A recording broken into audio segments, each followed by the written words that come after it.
Kalau kamu beli emas di tahun 2010 dan tidak kamu jual sampai hari ini, kira-kira nilainya jadi berapa?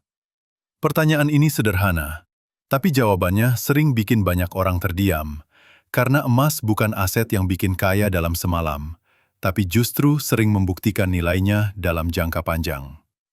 Di audio ini, kita akan bahas secara pelan dan objektif berapa sebenarnya kenaikan emas dari tahun 2010 sampai sekarang dan apa maknanya untuk keuangan kita.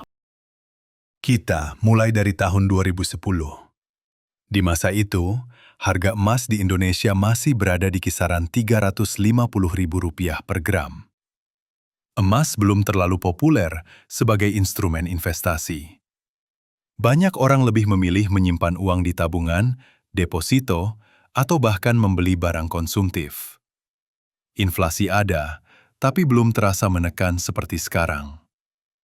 Emas saat itu dipandang lebih sebagai perhiasan, bukan sebagai alat lindung nilai. Sekarang kita lompat ke hari ini.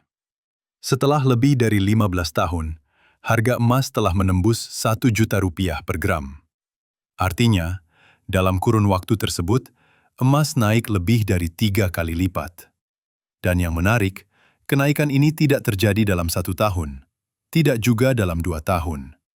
Tapi perlahan, konsisten, dan hampir selalu naik setiap kali dunia menghadapi ketidakpastian. Sekarang kita pakai contoh sederhana.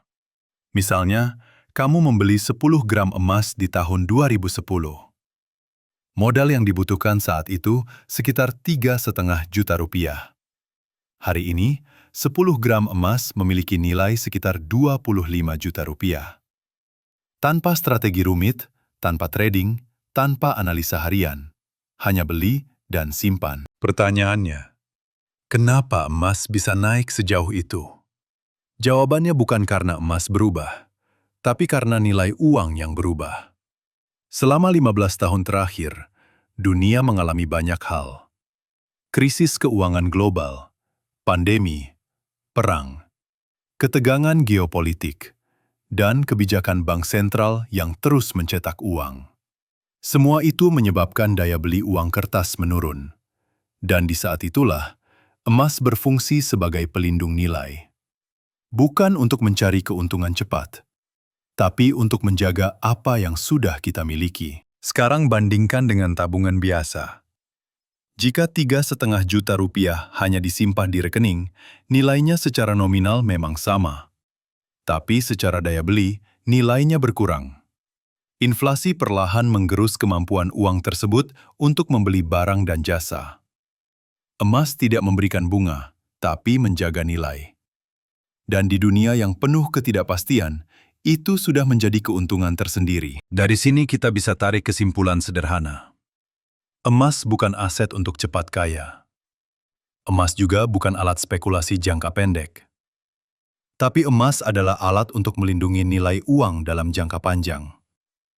Bagi orang yang sabar dan berpikir ke depan, emas seringkali menjadi teman yang setia. Dan sekarang, pertanyaannya bukan lagi berapa harga emas di masa lalu. Tapi, apa yang ingin kamu lindungi untuk masa depanmu? Sejarah menunjukkan, bukan orang yang paling cepat yang selalu menang, tapi mereka yang konsisten dan memahami waktu. Emas sudah membuktikan perannya selama puluhan tahun, dan kemungkinan besar perannya belum selesai. Terima kasih sudah mendengarkan. Subscribe channel ini untuk update video tentang emas berikutnya.